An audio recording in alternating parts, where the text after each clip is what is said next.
Hello everyone, it's Andy's Free Guitar Chart Videos here. Welcome to my YouTube subscribers and my Facebook friends. And anyone who's found this video, please like and subscribe and follow the instructions below to access Andy's Free Guitar Chart Videos group on Facebook.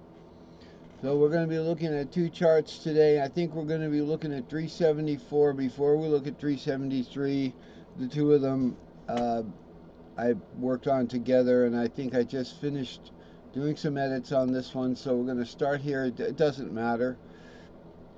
474 Inverted P-4 Tri-Pent CAGED shapes and double tri-pents for CAGED P-5 CFV. Action fingers, 5-string CFV CAGED chords. That's a lot in one sentence. However, Inverted P-4 Tri-Pent CAGED shapes, what are they? And let me get me back down here. I know I'm taking up a good chunk of the screen, so I want y'all to see me. And plus, when we got the cello fiddle guitar here, so I'm implemented the P5, the cello fiddle type of tuning. You might call this tuning a 5-string fiddle tuning. Look that one up. It's just cello on the bottom 4, fiddle on the top 4 strings, overlapping 4 strings, I guess, or 3 strings overlap. Let's see, we got fiddle would be 1, 2, 3, 4, cellos 1, 2, 3, 4. Yeah, 3 strings overlapping in the middle. Okay, so that's the tuning implementation here. Same notes. So we've got the C, the G, the D sounds a little high, right? A, and the E. It didn't seem to want to be in tune today. It sounded a little flat. It's kind of cold today. So that's what I'm talking about. And of course we have our guitar for reference, regular guitar tuning. But this, I'd have to put Mr. Capo on the E here, and we'd get,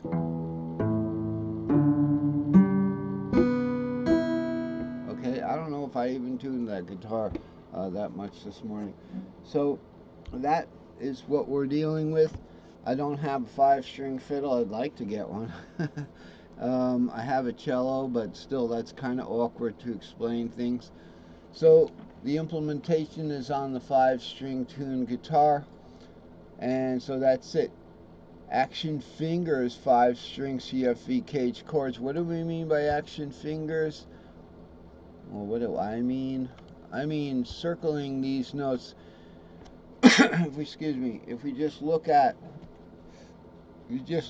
this position here, where we have a fret nut here.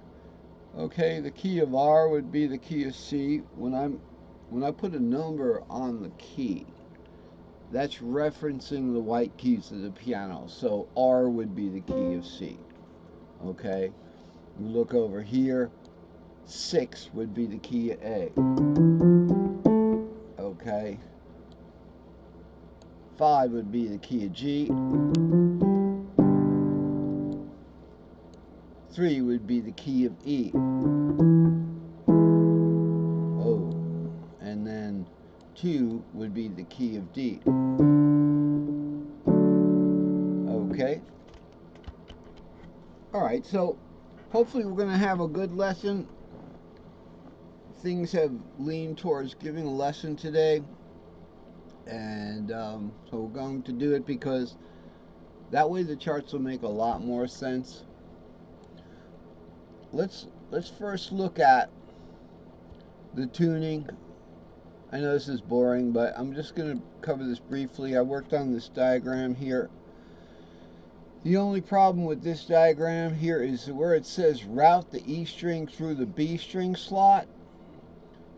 From this diagram, it looks like the E string's going, you know, to the B string slot without making a dog leg, right?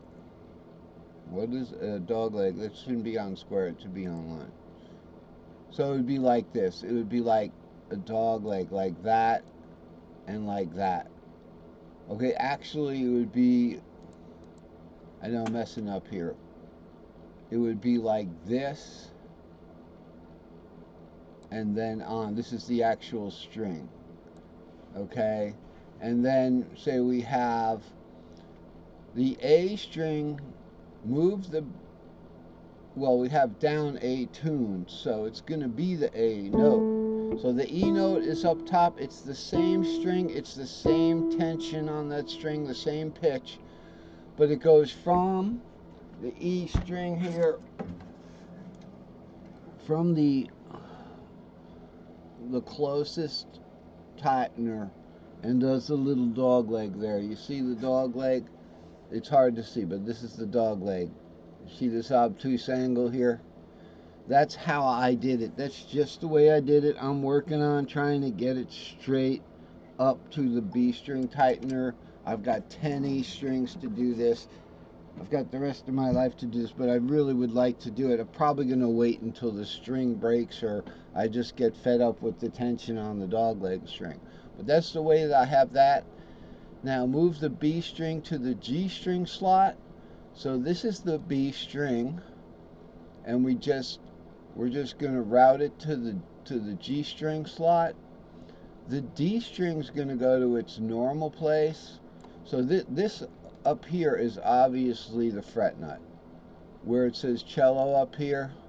Cello, because we have down here, we have the C down here.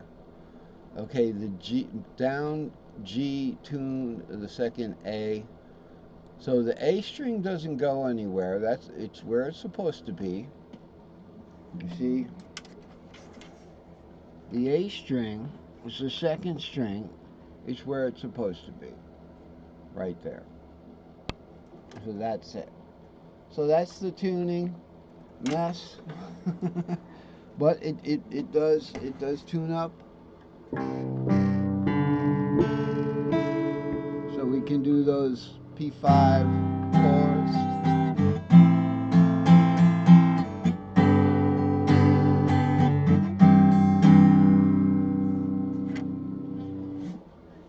And similarly, we got the low E string. We're just going to keep it where it goes, and it's going to be down C tuned. So these are all down tuned and moved down. The only extra tension we have to deal with right now is this point right here. It seems like the E string's a little hard to play, but it sounds good. I'm working on getting that E string over here, and what's the physics, or just what's the, you know, what is the odds that that's going to work? How am I going to get that? I got 10 E strings, because eBay only sells them 10 at a time, so I bought 10 of them, and I'm going to experiment with that later. Okay, so let's move on with the theory, because we want to do that theory. You know, we do want to do that theory. Okay, so another thing just to draw your attention, here we have the sunk bar. Sunk bar. So that obviously refers to the P4 tuning, where we would have root up here, but now it's in P4, but we still have root down here. We don't have the 7. We don't have the whole ED string shape. Doubles, they're all doubles in P5. So when I have this E, A, C tripentatonic, it's actually ED, and then goes up to EG, AG there. So you go up in P5 for the fourth, and then down. So down below would be the CA. It's usually below the string, because remember, with the 6-string guitar, we have that extra string up there that's the same string. So when you go below, when you go down in a string, you're going to the fourth there, the CA. I probably mixed that up. I definitely mixed that up. I'm not going to waste my time with it. So as you know, as I was playing, we got the root chord go up for the chord, but the string shapes, they're not perfect fifths. they're the inverse of that. So